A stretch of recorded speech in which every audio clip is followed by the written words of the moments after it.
राधे राधे, जय श्री हरि। नमस्कार दोस्तों, आज के इस वीडियो में हम जानेंगे कि देवउठनी एकादशी के दिन हम देव कैसे बनाते हैं, क्या क्या सामग्री रखते हैं, देव कैसे उठाते हैं और अंत में सामग्री का हम क्या करते हैं।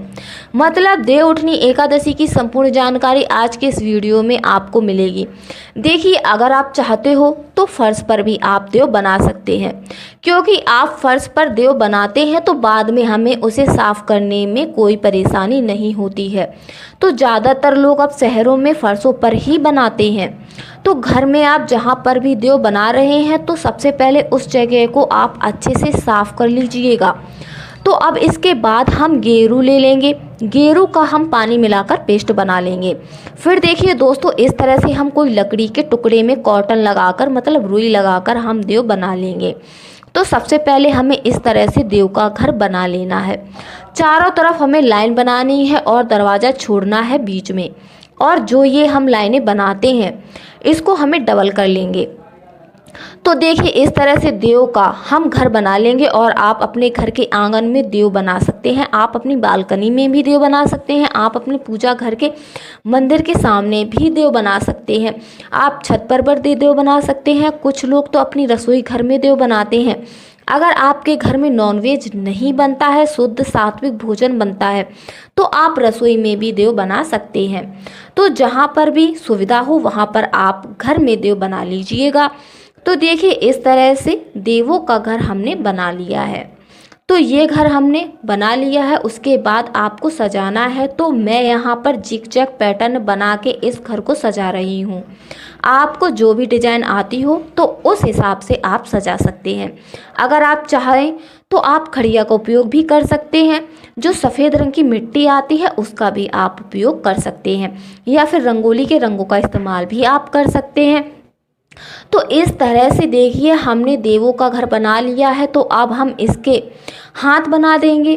तो जब भी आप देव बनाएं तो आप कोशिश करें कि जो पूजा करने वाले हैं उनका मुख पूर्व दिशा की ओर रहे या फिर उत्तर दिशा की तरफ हो।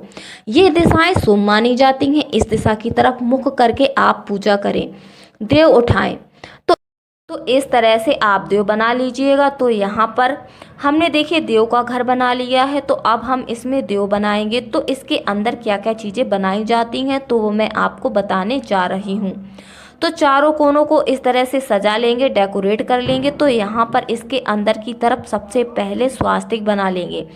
स्वास्तिक बहुत ही शुभ चिन्ह माना जाता है। तो सबसे पहले मैं चारों कोनों में स्वास्तिक बना लूँगी दोस्तों। उसके बाद फिर हमें देव बनाने हैं, मतलब श्री हरि विष्णु भगवान हमें बनाने हैं। तो हम यहाँ पर एक आकृति मात्र बना लेंगे भगवान विष्णु का स्वरूप मानकर, कि ये हमें दिखे कि ये विष्णु भगवान है। और आप पर आकृति जैसी भी बने आप वैसी बना लें। दोस्तों, यहाँ जो ये आकृति है इसमें थोड़ा सा बदलाव हो सकता है, हेर फेर हो सकता है, लेकिन मूल रूप से जो पूजा होती है वह एक जैसी ही होती है। आप दीवार पर भी देव बना सकते हैं, दीवार पर भी देव बनाए जाते हैं। अगर आपको दीवार पर रंग पेंट खराब होने का डर है तो आप फर्श पर भी इस तरह से साफ सफाई करके फिर देव बना सकते हैं। अब हमने तुलसी जी बना दी हैं और साथ में हम बैकुंठ के लिए सीढ़ी बना देंगे। जो शुभ चिन्ह होते हैं तो वो सभी हमें बनाने होते हैं, वो सभी बनते हैं। इसके बाद हमें पैर बनाने होते हैं। तो इस तरीके से क्रॉस बना के ऊपर की तरफ अंगुलियां बनाते हुए हम पैर बना देते हैं। तो घर के जितने भी सदस्य होते हैं सभी के निशान हम यहाँ पर बनाते हैं। और एक जोड़ा पैर अलग से हम बनाते हैं छोटे छोटे आने वाली पीढ़ी के लिए। तो जितने भी आपके घर में सदस्य हैं तो उतने पैर बना देंगे और एक जोड़ा पैर अलग से बना दें। इसके बाद गाय के खुर बनाए जाते हैं। तो गाय के बछड़े के खुर हम यहाँ पर बना देंगे। ये गाय के खुर बना दिए। उसके बाद छोटे छोटे मैंने बछड़े के खुर यहाँ पर बना दूंगी। और भगवान विष्णु जी भी मैंने बना दिए हैं। और माता लक्ष्मी को कमल का पुष्प अति प्रिय है, इसलिए माता लक्ष्मी का प्रिय पुष्प कमल भी हम यहाँ पर बना देंगे। तो जो भी शुभ चिन्ह होते हैं तो वो सभी हम यहाँ देवघर में बनते हैं, हम बनाते हैं। और आप और भी चीज़ें बना सकते हैं, जैसे आप ओम है, शंख है, जो भी शुभ चिन्ह है वो सभी आप इसमें बना सकते हैं। तो अब हम कमल भी बना देंगे और इस तरह से देवों का घर बन जाता है। देव उठनी एकादशी के दिन किसी भी समय जब भी आपको समय हो तो हम देव ऐसे मार लेते हैं और फिर शाम के समय जब सूर्यास्त होता है तब हम देव उठाते हैं। तो दिन में तो हम इस तरह से देव मार लेंगे और देवों का रास्ता भी हम जरूर बनाया जाता है। तो आप रास्ते के लिए इस तरीके से 2 लाइनें बना दीजिएगा। इस तरह से हम रास्ता देते हैं घर को।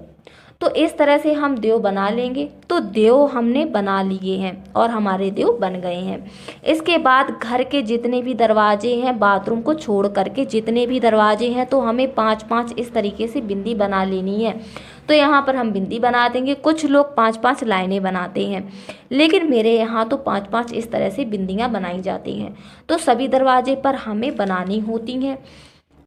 अभी जब ये सूख जाएगा तो इसके ऊपर हमें कुछ सामान रखना है। तो क्या क्या सामान रखना है तो वो मैं आपको बता देती हूँ। तो देखिए, सबसे पहले तो हमें अनाज रखना होता है। तो इसमें ऋतु की जो चीज़ें होती हैं तो वो सभी रखी जाती हैं। आप गेहूँ या बाजरा रख लीजिए।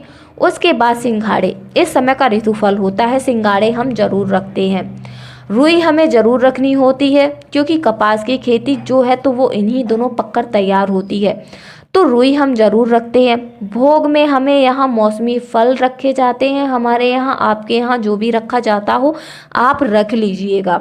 हरी मूली पत्तों के साथ हम ज़रूर रखते हैं। तो हम मूली रखेंगे और पत्तों के साथ रखेंगे। तो ये चीज़ें हम देवउठनी एकादशी पर रखते हैं। एक आधा चीज़ें कम ज़्यादा हो जाएं तो इसमें कोई बात नहीं है। इसके साथ ही दक्षिणा रख लेंगे और देसी घी का दीपक हमें रखना है। दीपक को आप साइड में ही रखिएगा क्योंकि दीपक हमें जलाना होता है। तो इस तरह से हम रखेंगे कि परात को हमें उठाना ना पड़े दीपक जलाते समय। दीपक को हम साइड से रख देंगे इस तरह से। दिन में हम सारा सामान रख देंगे, उसके ऊपर हमें परात रख देनी है। तो परात रसोई घर का सबसे शुद्ध बर्तन होता है क्योंकि ये कभी भी जूठा नहीं होता है, इसलिए परात को पूजा में इस्तेमाल करते हैं। तो हम यहाँ पर रख देंगे। परात के ऊपर हम स्वास्तिक बना देंगे। तो देखिए, देवउठनी एकादशी के दिन में ही हमें ये काम करना है। तो दिन में ही हम देव इस तरह से परात से ढक देंगे। उसके बाद हम अपना जो भी काम है वो हम कर लेंगे, सारा काम निपटा लेंगे। शाम को जब सूर्यास्त होगा तो 1 लोटा जल ले लेंगे। ले करके हम पूरे परिवार के साथ, समस्त परिवार मिलकर देव उठाएंगे शाम को सूर्यास्त के बाद। तो जब सूर्यास्त हो जाएगा तो उसके बाद हम दिया जलाएंगे। दीपक को हम साइड में ही रखेंगे, ज़्यादा अंदर नहीं रखना है। हमें कोशिश करना है कि हम ज़्यादा परात को ना उठाएं और फिर दीपक को हम जला देंगे। फिर हम परात को बजाते हुए देवों को उठाने के लिए गीत गाएंगे। इस गीत में हम सबसे पहले लड़कों का नाम लेंगे। ओड़े कोड़े धरे अनार जियो अजय तेरे यार, ओड़े कोड़े धरे अनार जियो अयंस तेरे यार, ओड़े कोड़े धरे चपेटे जियो गोलू तेरे बेटे, ओड़े कोड़े धरे चपेटे जियो उषा तेरे बेटे। अब हम लड़कियों के नाम लेंगे। ओड़े कोड़े धरे अंजीर जियो ज्योति तेरे वीर, ओड़े कोड़े लटके चाबी जिये नीसू तेरी भाभी, ओड़े कोड़े लटके चाबी जियो ज्योति तेरी भाभी। बुलबुले ढीलो ढालो गाड़ी राज करे ऋतिक की दादी, बुलबुले ढीलो ढालो गाड़ी राज करे अयंस की दादी। जितनी इस घर में सीख सलाई उतनी बहू आई, जितनी खूट टांगू सूट उतने इस घर में जन्मे पूत, जितनी इस घर में ईंट रोड़े उतने इस घर हाथी घोड़े। उठ नारायण बैठ नारायण चल चना के खेत नारायण, मैं जोतू तू सींच नारायण, मैं काटू तू उठा नारायण, मैं पीसू तू छान नारायण, मैं पौं तू जीव नारायण। कोरा करवा शीतल पानी उठ देव पियो पानी, उठो देव अंगुली चटकाओ देव, जागो देव जागो देव जागो देव जागो देव। इस तरह गीत पूरा हो जाएगा। फिर हमें जोर जोर से परात को बजाना है और अपना गोत्र का नाम बोल करके लेते हुए देवों को उठाना है। हमारा गोत्र घोसी है तो मैं यहाँ पर घोसी बोल रही हूँ, आपका जो भी गोत्र है वो बोले। उठो घोसी के देव, उठो घोसी के देव, और इस तरह से हमें बोलना है। उसके बाद हमें ये परात उठा करके साइड में रख देना है। हमारे देव उठ जाएंगे। उठते ही सबसे पहले हमें देवों को नमस्कार करना है और थोड़ा सा जल हम अपने हाथ में ले लेंगे और वार देंगे। तो हम सबसे पहले जल का छिड़काव करेंगे, हम जल सींच लेंगे, हम जल के छींटे लगा देंगे। तो हाथ में थोड़ा सा जल हाथ में हम लेकर के वार देंगे, उठ जाएंगे हमारे देव। तो अब देव उठने के बाद अब जो ये सारी सामग्रियां आपने रखी हैं, तो आप अपने घर में जितने भी सदस्य हैं उनको आप ये बांट देंगे। जो दक्षिणा हमने चढ़ाई है वो घर की किसी भी लड़की को हम दे देंगे, किसी भी कुंवारी कन्या या लड़की को हम दे देंगे।